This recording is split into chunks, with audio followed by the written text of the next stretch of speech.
Est-ce que cela vaut le coup de louer une voiture ancienne? Eh bien, tout dépend de ce que vous appelez une voiture ancienne. Effectivement, si votre voiture a plus de 10 ans ou alors elle a plus de 200 000 km, eh bien, vous ne pourrez pas la louer sur une plateforme. Mais si elle est encore en bon état, vous allez pouvoir la louer via la location directe.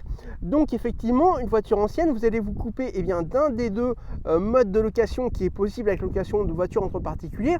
Mais par contre, effectivement, vous pouvez toujours avoir la possibilité de la louer et de créer des revenus passifs quand même avec la location directe.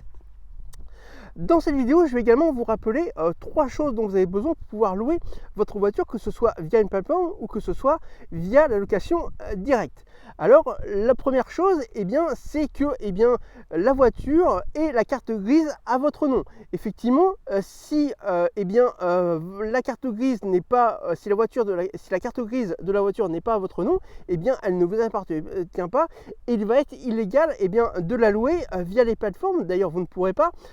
Mais aussi via la location directe et vous risquez quelques soucis si jamais il arrive un problème avec le locataire, si par exemple il y a un accident ou autre.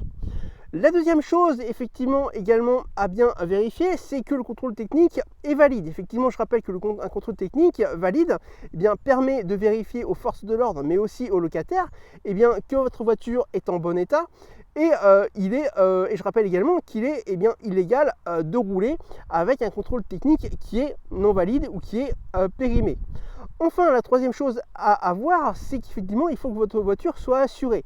Donc, il faut qu'elle soit assurée au minimum au tiers si jamais vous louez via une plateforme. Et il vous faudra, si vous faites de la location directe, d'avoir ce qu'on appelle une assurance flotte, puisque l'assurance au tiers ne suffira pas.